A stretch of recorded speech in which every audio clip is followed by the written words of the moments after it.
ಅದೆಲ್ಲ ಓಕೆ, ಆದರೆ ನಾವ್ಯಾಕವನ್ನ ಭಾರತ ಭಾಗ್ಯ ವಿಧಾತ ಅನ್ಬೇಕು?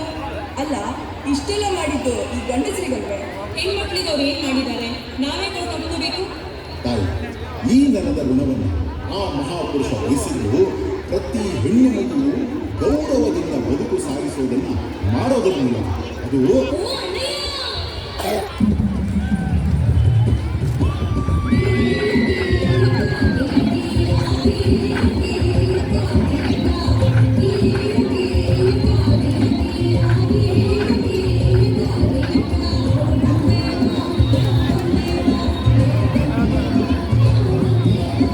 ಕ್ಲಾಪ್ಸ್ ಹಾಕ್ರಿ.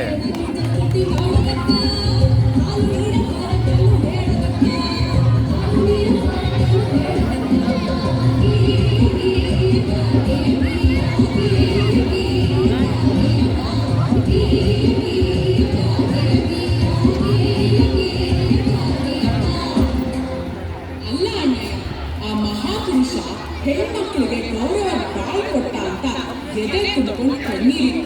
ಆದ್ರೆ ಈಗ ಇಡೀ ಕತೆ ನೀನೇ ಹೇಳಕ್ ಹೋಗಿ ಈ ಹೆಣ್ಮಗಳಿಗೆ ನೀನೇ ಎಲ್ಲ ಮಾಡ್ತಿದ್ದ. ಅಯ್ಯೋ ಅಯ್ಯೋ ಅಯ್ಯೋ, ತಪ್ಪಾಯ್ತು. ಏನ್ ಮಾಡ್ತೀರ? ಕಳೆ ಬುದ್ಧಿ ಆದಾಗ ಹೊರಗೆ ಬಂದ್ಬಿಡುತ್ತೆ. ನಿಂದ ನೀನ್ ಮಾತಾಡೋ, ನಾನು ತಾಳ ಹಾಕ್ತೀನಿ.